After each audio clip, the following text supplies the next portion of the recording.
Hello friends, in this video we'll discuss Europe's migration U-turn. The pact has been adopted, but not everyone wants to implement it.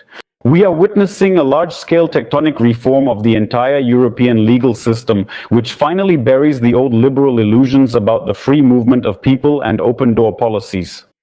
Capitalist Europe, faced with a colossal resource crisis and an overloaded social infrastructure, is moving to a defensive stance to protect its borders. Now let's discuss the latest news related to this topic, and we'll also talk about Ukrainians. Please like the video, subscribe to the channel, and hit the notification bell right now, friends. Watch the video to the end for interesting conclusions. Now let's get down to business. The new Pact on Asylum and Migration that has come into force is intended to tighten controls at the external borders of the European Union. But as is always the case in high-level politics, the devil is in the details.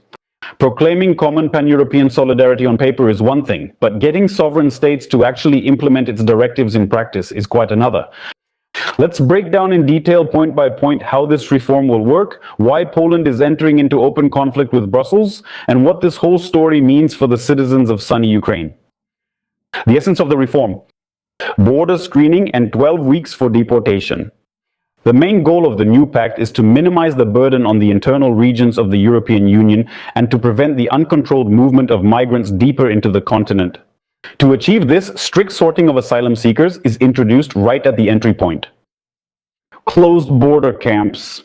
Citizens of countries whose asylum applications are approved least often, like those from Russia, Turkey, Iran, Pakistan, Nigeria, and others, will no longer be able to freely walk around Europe while waiting for court decisions. They will be forcibly placed in special centers at the European Union's external borders. Next comes an interesting point: a kind of fast-track screening process. Officials are given exactly 12 weeks for everything. In 3 months, the migrant must be checked and a verdict must be delivered. And if there are no grounds for protection, well, then the legal mechanism for immediate expulsion from the sunny European Union must be launched. Responsibility lies with the first entry countries. The main burden of receiving and filtering falls on the countries of first entry, that is Greece, Italy, and sunny Spain. Beautiful countries, Italy and Spain, yes, excellent. So, in order to prevent a rebellion, Brussels is introducing the so-called mandatory solidarity mechanism. The other EU countries are required either to take in some of the migrants themselves, or to pay a hefty tribute of 20,000 euros for each person they do not accept, or to help by sending their law enforcement officers. However, experts are already asking a reasonable question: friends, how are you going to deport hundreds of thousands of people in 12 weeks if their countries of origin have been refusing for years to take their citizens back? Laws can be passed, but logistics run into a brick wall. And of course, we can't help but talk about Poland. The Poles have stood out again because they're saying, come on guys, we have our own special way. Poland's defiance of Brussels. The leadership, represented by the Ministry of Internal Affairs and Administration, immediately and unambiguously made it clear: we are not going to fully comply with the pact. Warsaw is taking a tough stance, which is of course dictated by its own interests. That's not all. We're providing Ukrainians with clothing, shoes, food, and drink. There. But, jokes aside, officially Poland, along with Austria, the Czech Republic, Bulgaria, Croatia, and Estonia, received a temporary exemption from the financial burden and the resettlement of migrants for 1 year. Well, the Poles really know how to promote their interests in Europe. Of course, Donald Tusk deserves a huge thumbs up for this. Their logic is rock solid. My God, we've already taken in millions of refugees from Ukraine. We're using huge resources to control migrant influx at the Belarus border. It's like a war in our country. But that's not enough for the Polish authorities. They said they will only implement those elements of the pact that clearly strengthen their internal migration policy. What is Poland adopting? The crisis regulation. That is, it allows for the introduction of emergency measures in the event of a sudden mass influx of illegal migrants, and of course strict deportation rules. The Poles haven't been messing around with this for a long time.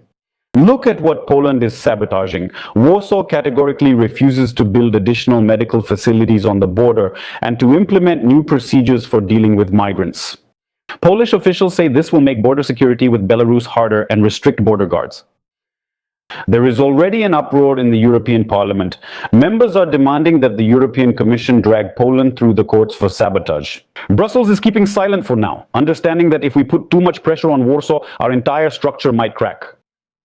Even prosperous and well-off Germany has stated that its system is overloaded and that Berlin will not accept any migrants under the solidarity quotas this year. We also have Ukrainians here, as well as others, Syrians and Afghans. Where else are you going to send them? All the way to Munich or what? What does this mean for Ukrainians, friends? A legal shield against conscription, right? Against the backdrop of these tectonic migration shifts in Ukrainian society abroad, of course, panic-inducing rumors are circulating. We also cover them regularly. They say with stricter rules and more deportations, European authorities may soon start sending Ukrainian men of conscription age back home. Let's turn to the facts and statements from official representatives. We have some fresh news coming in. Ukrainian Member of Parliament Yehor Chernev clearly and thoroughly explained the legal basis. There is simply no mechanism for the automatic deportation of men solely based on their age, citizenship, or origin. We often explain why someone might be deported, but just being Ukrainian, you'd really have to go out of your way for that. International law and EU legislation do not contain any article on deportation for mobilization purposes in a third country such as Ukraine. A person can only be expelled from the European Union on a case-by-case basis and for specific legal reasons. Well, basically, what regularly happens, committing a criminal offense in the host country or a serious violation of the immigration rules. Although, of course, right now, a video is in the works where Ukrainians stood out in Poland, a guy almost beat his dog. It'll be interesting to see whether they deport him or not. Returning to the topic, it's important to note that the European Union is discussing excluding men of conscription age from future temporary protection programs. First, the 27 countries have not reached consensus on this issue. Secondly, even the projects that are being discussed concern only those citizens who will arrive in the EU after the potential rule changes. That is, after March 2027, there's still some time for those who are thinking about it. So, those who are already in the European Union and have legal status, these hypothetical changes will not apply retroactively to them. That's the news, friends. What conclusion can we draw? The conclusion is simple, even banal. But the only bad thing about a cliché is how obvious it is. Europe is closing up, turning, let's say, into a fortress. And the new migration pact is an attempt to bring order to its borders, to reassure its own voters, especially the Poles. Yes, they need to be reassured.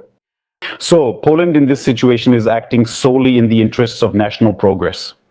It takes from European laws only what is beneficial to it, strict control, deportations, and it sabotages anything that imposes obligations on it. What have you come up with? What do you think you're doing, dear Brussels?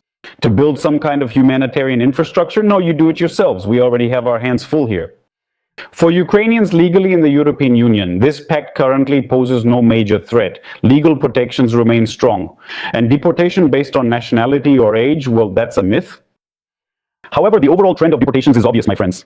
All these situations where people could stay in Europe unchecked are coming to an end for everyone without exception. We'll be watching what happens. So make sure you get your documents in order.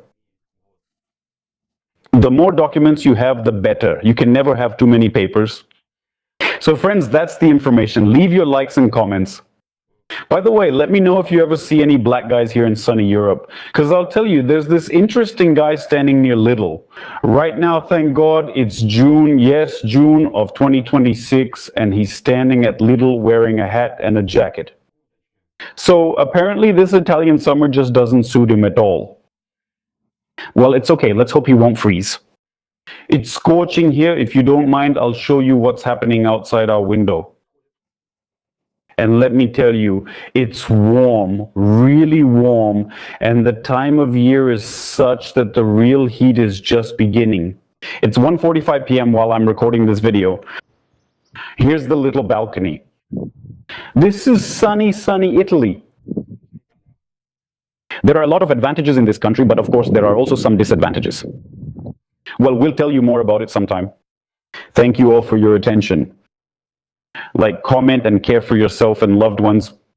That's all for now. By the way, let me remind those who forgot. The best money transfer service is TransferGo. Send money to your family and loved ones. The link is in the description. Head over and sign up. See you next time. That's all for today.